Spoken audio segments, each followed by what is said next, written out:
das Video eingeschaltet hast und damit herzlich willkommen zu einem neuen Tricoma Tutorial Video.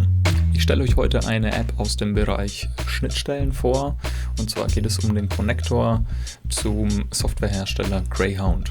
Greyhound bietet eine CRM-Software für die Kundenkommunikation und Tricoma hat hier eine Anbindung an eben diese Software geschaffen, sodass Daten aus Tricoma eben in dieses CRM-System übertragen werden können. Wer sich hier näher informieren möchte bzw. die Software eventuell auch mal ausprobieren, testen möchte, geht einfach auf greyhoundservice-software.de und kann sich hier die Software eben mal angucken. Den Link dazu packe ich in die Videobeschreibung. In diesem Video soll es allerdings um die Einrichtung natürlich von der Schnittstelle gehen und wie dieses genutzt werden kann. Vorher müssen wir die App selbstverständlich erwerben. Das geht ganz normal wie gewohnt über den Tricoma Store.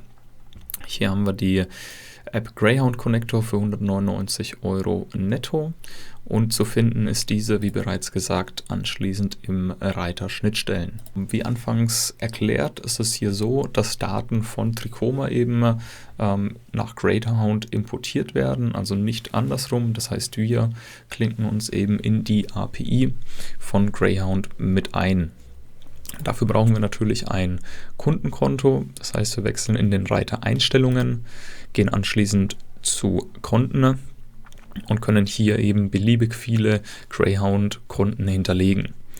Unseren API-Key vergeben wir hier selber, da dieser eben anschließend in der Greyhound-Software hinterlegt werden muss. Sollte jemand damit Probleme haben, eben diese Anbindung in Greyhound zu finden, gerne an den Greyhound-Support wenden, da wird Ihnen anschließend dann weitergeholfen. Anschließend haben wir noch die Möglichkeit, unser Greyhound-Konto hier einem Mandanten in Tricoma zuzuordnen. Mehr ist hier allerdings nicht zu berücksichtigen. Das heißt wirklich hier einfach nur das Konto anlegen, API-Key vergeben, diesen im Greyhound in der Software hinterlegen und anschließend wird per API eben die Bestelldaten und die Kundendaten abgeholt. Links zu Tutorials packe ich euch wie immer in die Videobeschreibung.